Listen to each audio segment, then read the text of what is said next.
Okey, doktor. Okey. Assalamualaikum warahmatullahi wabarakatuh. Selamat petang pada semua. Waalaikumsalam. Alhamdulillah. Terima kasih pada semua yang bersama-sama dengan kita pada petang ni. Saya Hasno, host untuk bicara bersama ilmuwan pada petang ni. Mengucapkan terima kasih pada semua yang likers, followers yang bersama-sama dengan kita pada petang ni. Seperti mana yang kita maklum, ni sesi yang ketiga. Yang sebelum ni kita ada bersama dengan dua orang bicara, kita buat satu sembang postgraduate bersama dua orang pensyarah daripada UPM. Dan hari ni kita sangat bertuah, saya rasa sangat berbesar hati bertemu dengan seorang ilmuwan yang sangat-sangat saya hormati, Profesor Madya, Dr. Muhammad Fuad Muhammad Saleh. Apa khabar doktor? Alhamdulillah, terima kasih. Alhamdulillah doktor, ya sihat doktor? Alhamdulillah. Ni doktor, sekarang ni doktor live dari mana doktor? Live dari rumah, bekerja dari rumah. Dari Shah Alam. Shah Alam doktor ya, okey, alhamdulillah. Doktor, sebelum kita mulakan bual bicara kita ni, boleh ke kita macam bertaruh lah sikit kan, doktor berasal dari mana? Anak berapa orang? Boleh insyaAllah. Okay. Assalamualaikum warahmatullahi wabarakatuh. Terima kasih kepada Siktek kerana sudi mengundang saya untuk bersama dalam program pada petang ini. Nama sebab tahulah Muhammad Fuad Muhammad Saleh berasal dari Muar, Johor. Okay? Muar. Orang Muar. Cumanya sepanjang 36 tahun bekerja ni tak pernah bekerja di negeri Johor. Itu yang unik sikit tu. Okey, saya ada 8 orang anak, 2 lelaki dan 6 perempuan dan 7 orang cucu. Ya Allah, impresnya doktor. Alhamdulillah. Secara umumnya saya memulakan pengajian di peringkat menengah di high school Muar, ya. Sama sekolah dengan PM sekarang ni, sekolah dia juga. Kemudian dan sambung pengajian di ITM Shah Alam sehingga graduate. Lepas tu saya bekerja lebih kurang 10 tahun di Lembaga Pertubuhan Peladang. Dan saya mohon cuti belajar untuk sambung pengajian di peringkat degree di US. Duduk US selama hampir 4 tahun, habis belajar saya bekerja di US kejap, ya. Dan balik sambung kerja tempat lama. Dan 1997 saya resign daripada Lembaga Pertubuhan Peladang dan bekerja dengan sebuah syarikat perunding latihan selama setahun. Dan selepas tu saya memohon untuk menjadi pensyarah di Universiti Teknologi Malaysia di Jalan Semarak, Kuala Lumpur. Itu lebih kurang. Dan lepas kerja 14 tahun, saya rasa cukup dah dengan UTM. Saya pun mohon pencen awal dan nak berehat rupanya, tapi dapat tawaran pula dari Unicell untuk membantu Unicell sehinggalah saya sehingga tahun 2020 ni, ya. Itu lebih kurang perjalanan saya lah. Ya, pernah kerja di US lah lebih kurang dalam setahun setengah begitu. Apa lagi nak tahu?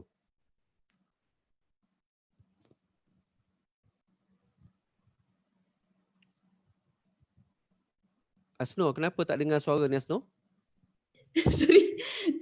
Maksudnya doktor dalam 23 tahun dalam bidang akademik.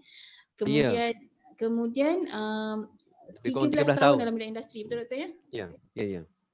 Satu perjalanan yang sangat-sangat amazing lah bagi saya. Kalau doktor boleh kongsikan lah sepanjang tempoh yang lama tu, yang saya rasa mesti ada fasa-fasa yang betul-betul signifikan dalam hidup doktor. Boleh tak doktor sharekan part mana yang paling signifikan? Satu perkara yang mengajar saya dalam kedua-dua industri dan juga pendidikan, supaya kita menerima seadanya, ya. Kenapa saya kata gitu? Sebab semasa saya bekerja dengan Lembaga Pertubuhan Peladang, saya pernah tercalon sebagai pengurus besar Jaya, kan. Tapi tiba-tiba nama tu hilang dari senarai calon, kan? Maknanya permainan manusia. Sama juga bila bekerja dengan industri pendidikan ni, ada perkara yang kita boleh buat, ada perkara yang kita boleh terima dan ada perkara yang kita perlu tinggalkan begitu saja.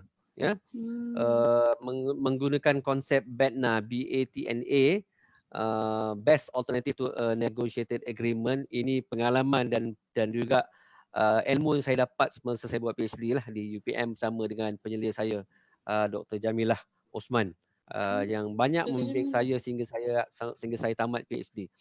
Itu yang amat signifikan lah. Cumanya apabila tanya apa signifikan dalam kerja di industri dan juga di industri pendidikan ni, kalau di industri ya, kita boleh nampak hasil kita depan mata. Tu yang kadang-kadang membuat orang lebih suka kerja di industri, dia nampak berbanding dengan bekerja sebagai pensyarah, hasilnya mungkin lewat. Lepas pelajar graduate, dia tak nampak hasil lagi. Mungkin 5 tahun, 10 tahun, 15 tahun lepas tu baru dia nampak hasil. Oh, ni bekas pelajar aku rupanya cemerlang dalam kerjayanya. Itu antara yang kita dapat rasilah. Seperti yang saya kata tadi, saya banyak belajar untuk mendidik hati supaya menerima seadanya. Itu paling signifikan sebenarnya dalam bekerja semasa di industri dan juga dalam industri pendidikan. Saya melalui perkara yang hampir sama ya di lembaga pertubuhan dan juga semasa di UTM dan di UNICEL.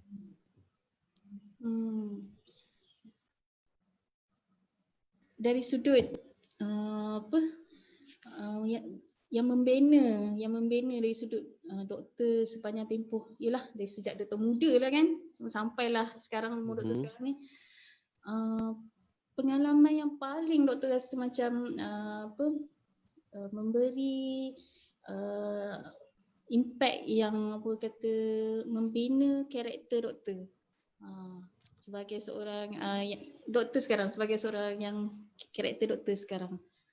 Kalau itu ditanya, saya boleh kata pengalaman hidup sebagai anak kampung lah, anak pekebun kecil, anak penduduk getah yang hidup susah kan. Itu yang sebenarnya mendidik saya supaya mengejar apa yang patut kita nak kejar, apa yang kita nak buat dan tidak mengulangi apa yang kita pernah alami sebelum ni. Dan juga kita juga nak susun, nak didik anak supaya mereka tak merasai kesusahan yang kita rasai semasa kita kecil dululah.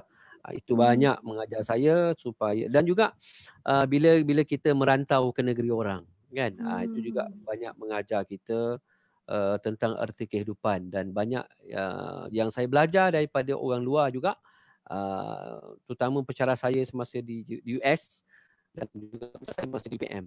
Ini yang banyak mengajar saya tentang kehidupan dan tentang apa yang saya buat sepanjang karier saya lah. Alhamdulillah.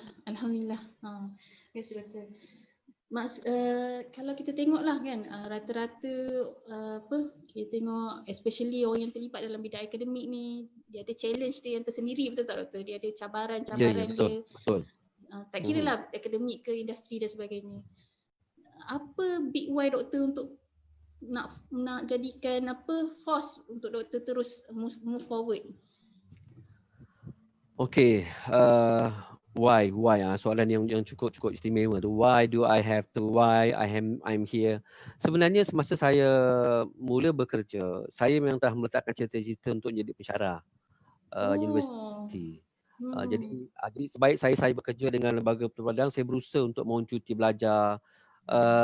Almost every year lah saya minta, tapi tak pernah berjaya hingga satu hari Allah berikan jalan untuk saya bertemu dengan mantan ketua pengarah LPP dan beritahu dia secara personal. Saya kata saya nak minta cuti tambah gaji je. Kalau tak bagi bergaji, saya nak cuti tambah gaji untuk saya sambung belajar. Dan dia benarkan. So saya pergi ke US, belajar sendiri, dengan belanja sendiri, bawa anak 4 orang dan isteri. Itu yang sebenarnya mendorong saya untuk mengejar cita-cita. Kenapa soalnya? Sebab saya nak didik masyarakat Malaysia, tak kira bangsa, tak kira agama, untuk jadi masyarakat yang tahu mengenal diri dan tahu menyumbang kepada negara. Itu yang sebenarnya is a driving factor. Driving factor bahasa Melayu ya, yang sebenarnya banyak memberi saya semangat untuk meneruskan pengajian di peringkat ijazah pertama, di peringkat masters dan di peringkat PhD. Ini sebenarnya yang memang dan satu lagi yang menyebabkan saya bukan terpaksa, memaksa diri untuk segera menyambung pengajian di peringkat PhD apabila saya kerap dulu dipanggil untuk menjadi ahli panel forum, kan. Jadi bila ahli panel forum ni bila pengurusi perkenalkan, diperkenalkan ahli panel pertama Profesor so and so, kan, dan ahli panel kedua Dr. so and so, dan ahli panel ketiga Encik Muhammad Fuad, rasa kecil je diri tu, kan. Jadi kata tak boleh jalan, tak boleh jadi ni. Jadi bila tak boleh jadi, so saya cakap dengan teman-teman yang penganjur panggil, saya kata saya sekarang stop untuk menerima panggilan untuk ahli panel sebab saya tak siap my PhD lagi, kan. Jadi kita nak duduk atas pentas tu, soal ilmu cerita lain. Tapi masyarakat Malaysia ni berbeza. Apabila ada DR kat depan tu, expectation dia amat tinggi. Sebab itu bila those doctors yang bercakap merapu ni, masyarakat kecam dia. Kan? Sebab dia bercakap tak sampai ke level yang mereka harapkan. Itu. That is why kenapa saya berusaha hingga saya ke peringkat ini sekarang ni. Walaupun agak lewat lah, saya letakkan target saya di PhD sepatutnya pada umur 40. Tapi sebab saya mengalami kecederaan semasa bertugas di UTM dulu, terpaksa menjalani pembedahan lutut, berehat, saya tangguh setahun lebih juga belajar. Dan saya graduate pada umur 41 lah. PhD, habis PhD. Begitu. Maksudnya masa mula-mula doktor menyambung pengajian ke US tu, doktor cuti tanpa gaji doktor ya? Memang tak ada gaji lah, pergi cuti tanpa gaji. Betul-betul struggle ya doktor. Bawa anak isteri, boleh saya nak pergi seorang, tapi ada kawan dia kata baik bawa lah anak isteri, dia kata susah nanti. So saya bawa jugalah mereka. Pengalaman pertama kat negeri orang kan, bawa anak dengan isteri. Memang never pergi ke luar negara masa tu kecuali Singapura je. Dan juga Thailand. Jadi memang agak terlalu asing lah ke negeri pula, daripada cuaca yang panas berinting masa tu bulan Januari ke tempat yang sejuk sangat kan, suhu bawah para beku kan. Jadi banyaklah peristiwa dalam tempoh 9 bulan pertama tu mendidik saya supaya jadi manusia yang sabar. Maksudnya bukan doktor saja terlibat dalam family, doktor, isteri dengan anak-anak pun sekali ya doktor? Ya. Okey, baik doktor. Jika kalau bolehlah, kalau kita nak tahulah, ada tak part-part yang doktor rasa macam sangat perit dan sangat pahit lah untuk doktor? Kalau boleh dikongsikan. Perit ni masa nak menyiapkan PhD lah, amat perit. Saya mohon supaya loading beban mengajar saya dikurangkan masa tu, tapi ketua jabatan tak bagi sebab dia kata you belajar sendiri, not under UTM, we don't consider that. Tak apalah, saya kata kalau macam tu. So saya mengajar 16-17 jam seminggu. Dan saya perlu siapkan PhD, cuma agak lewat lah. Bila saya tangguh tu, saya siapkan PhD dalam masa 5 tahun. Padahal tesis saya dah siap selepas 4 tahun.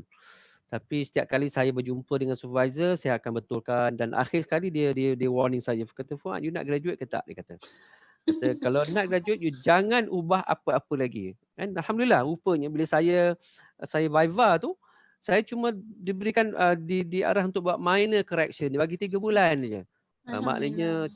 Maknanya selesai dah kerja saya. Sepatutnya boleh siap dalam masa 4 tahun. Tapi sebab yalah, sifat perfectionist macam saya ni, sentiasa nak perfect, itu jadi masalah bila buat tesis tu. So itulah peritnya, bila maknanya saya kena bekerja 17 jam dan saya bangun pukul 2 pagi untuk mula menaip. Waktu tu tak ada siapa ganggu lah. Masa buat master pun sama juga, bangun pukul 2 pagi menaip, nak siapkan tesis sehinggalah selesai. Itu kepahitan yang saya tanggung sendirilah. Tapi sebenarnya ada yang lebih pahit lagi apabila kerja kita ni orang anggap nak mencipta musuh. Ni masalah ni. Bila teman Ujian dari sendiri sudut lain pula doktor ya. Bila ada rakan sendiri merasakan yang kita ni macam nak ambil tempat dia dan sebagainya, itu kita rasa agak sedih lah kalau ada sahabat yang begitu kan. Apa, walaupun doktor dah lalui banyak kata struggle lah kan. Doktor cerita tadi daripada cuti tanpa gajinya dan sebagainya, kemudian bekerja dalam 17 jam 17 jam sehari dan sebagainya. Kita mengajar 17 jam seminggu. Seminggu, okey. Kita nak tahu jugalah kalau ada yang doktor masih ingat memori yang sangat manis untuk diskusikan bersama kami sepanjang tempoh tu. Memori sangat manis bila bawa keluarga saya pergi ke Niagara Falls lah. Itu yang sangat manis. Cumanya yang saya tak dapat capai semasa di US lah, nak bawa dia orang pergi ke Yellowstone State Park. Semasa di Niagara Falls ni ialah pergi dalam keadaan saya cuma bekerja sendiri, tak ada beasiswa. So tapi anak-anak happy, ya. Tempat yang cuma masa tu agak sejuk lah pergi ke Niagara Falls tu, dan dapat naik ferry, saya pun lupa nama dia, sampai betul ke bawah air terjun tu, bawa anak-anak. Itu paling manis lah sebenarnya, ya. Maksudnya mesti anak-anak pun ingat doktor ya. Ya. Sampai kata ayah, jom kita balik US semula. Macam US tu dekat Kuala Lumpur je. Alhamdulillah. Okey doktor. Dalam sepanjang tempoh perjalanan doktor ni, kalaulah doktor dapat rumuskan 3 ataupun beberapa peringatan ataupun nasihat kepada terutamanya kepada postgraduate yang sedang struggle sekarang ni doktor. Boleh tak doktor? Boleh sangatlah, sebab saya pun struggle buat Masters PhD dulu. Satu perkara yang saya nak ingatkan semua pelajar lah. Pertamanya yang paling penting ialah kita kena set target. Matlamat. Maknanya bila nak naik pentas, terima scroll PhD tu. Bila? Yang pertama. Sebab saya beritahu ni sebab ada seorang pelajar saya, supervisor saya. Semua orang kenal lah nama dia kalau saya sebut ni. Sekarang ni dia CEO Top Glove. Syarikat yang sedang naik sekarang ni. Tan Sri lupa pula nama dia. CEO Top Glove. Saya merupakan supervisor yang ketiga. Ya. So saya tanya dia waktu mula-mula dia jumpa saya. Saya tanya dia, do you want to graduate? Tu soalan saya. Lalu dia kata, yes, I want to graduate. So saya tanya bila, when? Dia kata as soon as possible. Sebab dah lama masa tu, saya rasa dia dah lebih 2 tahun buat PhD, tapi bila saya tanya dia apa yang ada, satu pun tak ada apa. Tak banyak yang dia dapat buat, sebab ialah sebagai Tan Sri Lim Bichai ni orang yang sibuk kan, jaga Top Glove. Memang masa tu bagi dia amat terhad. So saya tanya dia kalau betul dia nak graduate, saya kata mudah je. You see me every 2 weeks, saya kata. Maknanya pertamanya set date, set target kan. Yang keduanya disiplin. Konsisten disiplin tu. Saya kata kena jumpa saya setiap 2 minggu. So and then soalan dia yang seterusnya, can I see you in my office? Dia kata. Saya kata no. Kata see me in my office. Maknanya student kena jumpa pensyarah lah kan. Saya tak kira lah. Dia Tan Sri ke apa ke, see me in my office. So alhamdulillah. Tan Sri Lim ni dia orang yang cukup disiplin. Tahu, kalau dia tak berjaya lah. Dia bawa semua staff dia, driver dia datang saya every 2 weeks. Dan 2 tahun setengah lepas tu dia naik pentas bergraduat.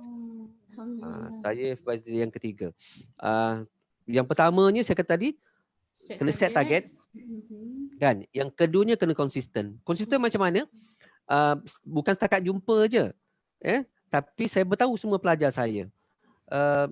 Biasakan diri satu hari type sekurang-kurangnya 1 muka surat. Maknanya bila 2 minggu ada 14 muka surat. So biasanya daripada 14 tu mungkin potong-potong-potong tinggallah 10 atau 8 kan. Datang dia jumpa penyelidik ni ada bawa buah tangan. Buah tangannya apa? Itulah dia tesis, progress tesis tu. Kalau tidak tak ada guna. Kan datang saja nak buat kosong tak payah buang masa. So konsisten maknanya every day kena pelajar yang tengah buat PhD ni, master PhD tak kira. Every day kena menaip sekurang-kurangnya 1 muka surat. Paling teruk lah tu kan. Tapi lah nak type 1 muka surat tu, dia kena baca at least 10, 15, 20 page journals. Tu. Maknanya kena banyak baca lah. Kan? Banyak baca, banyak menulis. Saya berikan kepada semua pelajar saya. Saya kata mudah je. One day, one page. Type. Kan? Bukan ada idea macam mana pun mesti kena tulis supaya senang untuk berjumpa. Baik. Kemudian yang ketiganya. Keep on arguing yourself. Kena kerap berbahas dengan diri sendiri. Tanya itu, ini, apa dan sebagainya. Dan tapi jangan argue dengan penyelia lah. Ni bahaya ni kalau argue dengan penyelia. Kan? You can discuss with your supervisor but don't argue. Kan? Discuss. Dia beza argue dengan discuss ni. Kan? Dua benda. Sebab pencara suka perbincangan. Rendahkan hati kita tu. Macam Tan Sri Lim tu, walaupun dia CEO top dah Tan Sri dah, sentiasa menggunakan bahasa yang merendah diri kan. Memang sikap dia begitulah. Dengan staff dia pun sama kan. Hormatkan semua staff saya kat office dan dia sendiri staff, dan dia sendiri pun dia amat hormat. Ada jugalah dia ajak saya pergi office dia untuk makan tengah hari, dan lepas makan tu kita buat sesi perbincangan tu sesekali lah. Again saya nak sebutkan, keep on arguing, tanya diri sendiri. Tak tahu, then bawa kertas itu tanya pensyarah, tanya penyelia. Barulah akan ada progres sampai bila. Itu juga yang dibuat kepada saya oleh penyelia saya masa di UPM. Dr. Jamilah ni keep on tanya Dr. Samsudin, sebab di UPM dia ada 3 orang penyelia, bukan seorang. Jatuh kesepenyeliaan. Keep on tanya. Saya hantar, kadang dia tak baca, tak apa, hantar lagi. Sampailah hari perbincangan, saya bentang dan diberikan komen. So ini menyebabkan kita sentiasa bersedia dan berusaha untuk menamatkan segera pengajian. Asalnya nak GOT lah, graduate on time. Tapi saya kata because of sakit tu menyebabkan saya terpaksa tangguh, lewatkan sikit. Di sampingnya lah beban kerja dan juga kos yang saya tanggung untuk belajar tu banyak juga walaupun belajar kat Malaysia kan. So kepada pelajar yang sedang buat PhD, terbukti ada seorang pelajar saya ni, sebagai saya duduk 3 tahun dengan saya, datang dari Indonesia. Setiap kali datang tangan kosong. Saya kata kalau tangan kosong tak payah datang jumpa saya. Kan? Tak ada makna. Kan? Saya beritahu dia. Datang walaupun dengan sehelai kertas pun, 1 muka surat pun tak apa. Tapi tak jadi. Dia datang tangan kosong. So bila tangan kosong tak apalah. Kan? Sampailah dia habis tempoh belajar, dia tak graduate. Satu-satunya pelajar saya yang habis tempoh belajar walaupun tak sambungan, tak tamat pengajian. Sedangkan yang lain mulai 2006, 2014 sampailah 2019, setiap tahun akan ada seorang atau 2 orang pelajar PhD saya naik pentas bergraduat. Itu saya kata, saya boleh buktikan kepada pelajar kalau nak graduate, kena dengar cakap penyelia. Kan? See me every 2 weeks dan insya-Allah boleh berjaya. 1 page 1 hari tu ya. 1 page 1 hari. Ada seorang pelajar Indonesia ni, bahasa Melayu dia teruk, bahasa Inggeris lagi teruk. Tapi kami bimbing juga dia sampailah dia graduate. Umur dia pun dah 58. 58. Tua dah. Sorry, umur dia 62 tahun. 62 tahun. Baru je tahun lepas bergraduat. Alhamdulillah. Maknanya umur bukan halangan lah untuk berjaya. Yang pentingnya disiplin dan keyakinan. Dan bapa yang pelajar saya yang Indonesia tu, dia target dia ada sebab dia diberikan amanah untuk jadi pengarah pusat postgraduate. So universiti beritahu dia tanpa PhD tak boleh. So universiti pula tak boleh hantar orang luar. Jadi dia harapannya, so itu menyebabkan dia berusaha keras untuk sampai bergraduate. Maknanya ada target kan. Ada target. Ada target, disiplin satu page satu hari, kemudian keep argue pada diri sendiri. Betul tak? Satu page tu minimum lah. Kan minimum satu hari. Yang penting ada progress, betul kan? Ada progress. Dia ada progress setiap hari. Okey, alhamdulillah doktor. Saya rasa walaupun tempoh yang singkat, banyak benda doktor share doktor. Saya rasa macam memang terinspirasi sangat dengan apa yang doktor share hari ni. Jadi doktor, Terima kasih. alhamdulillah, saya memang apa orang kata bukan mudah nak kita nak orang kata seorang yang dah pengalaman lalui banyak perkara dalam tempoh 23 tahun dalam akademik dan 13 tahun dalam industri, kemudian dia bantu kita bagi waste. Seolah-olah macam tu lah doktor, doktor bagi waste kat kami ni supaya dapat shortcut. Supaya dapat shortcut, betul tak doktor? Satu yang sangat bahagia lah bagi saya doktor. Satu lagi saya nak beritahu lah, pelajar sekarang ni amat bertuah kerana semua maklumat dalam depan mata. Masa saya belajar dulu buat master PhD, saya terpaksa baca jurnal fizikal, terpaksa cetak daripada microfilm dan sebagainya. Saya ada kumpulkan lebih kurang 5 kotak jurnal kertas A4 tu. Satu kotak ada 5 rim kan, satu rim ada 500, satu kotak ada 2,500 page kali dengan 5, maknanya bukan 12,000 muka surat yang saya baca untuk menamatkan PhD. Tapi sekarang ni tak payah. Online. Dengan internet online, takkan type perkataan dia akan keluar macam-macam. Jadi kalau tak boleh graduate on time ni, saya pun tak nampak sebab kenapa tak boleh graduate on time berbanding kami dulu yang buat PhD 15-16 tahun dulu. Yang maklumat masa tu ada, tapi kena pergi ke library universiti untuk dapatkan dibanding sekarang. Sambil baring pun boleh cari maklumat. Kan? Betul doktor, sentak doktor. Okey, terima kasih banyak-banyak doktor. Kalau ada last word lah dari doktor untuk dikongsi bersama kami sebagai conclusion doktor. Satu yang saya nak sebut lah, perkataan yang Islam ada ni, istiqamah. Maknanya konsistensi. Biar sikit tapi sentiasa buat, kan? Berbanding banyak tapi buat dia tak jadi. Jadi konsistensi, sebab tu istiqamah ni penting dalam kehidupan kita. Istiqamah dalam membaca, walaupun satu hari satu muka surat tak apa. Baca buku satu muka surat, kan? Baca hadis satu hadis misalnya. Jadi tapi hari-hari dibuat. Maknanya pengetahuan akan sampai kepada dia hari-hari.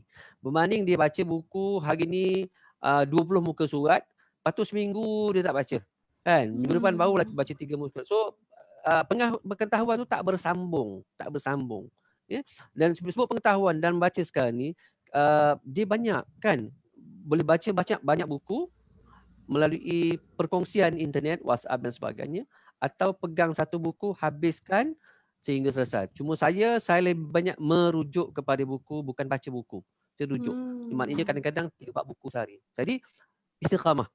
Hari-hari kena ada bacaan, kena membaca. Untuk orang yang sedang belajar atau yang tak belajar ni pun samalah. Kan? Membaca sebab apa? Membaca itu jambatan ilmu. Maknanya kalau tak membaca, kita hilang jambatan.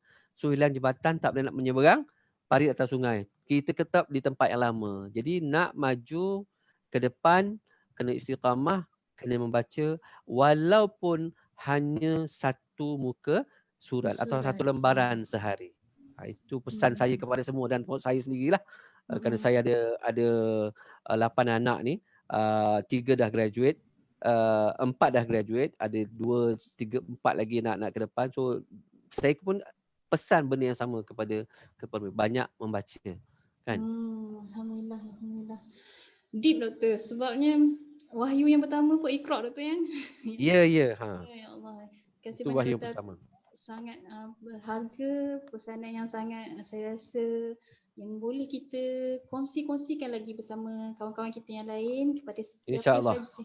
InsyaAllah kepada siapa saja yang sedang menonton live ni ataupun yang mungkin menonton selepas waktu live ni, kita minta sama-sama share, sama-sama like dan komen di bawah supaya kita dapat beri manfaat pada ramai lagi insyaAllah. Moga-moga kita tak tahu ada sahabat kita yang betul-betul tengah stuck dengan mana-mana nasihat daripada Dr. Puan hari ni dapat membantu insyaAllah walaupun sedikit dan sebanyak.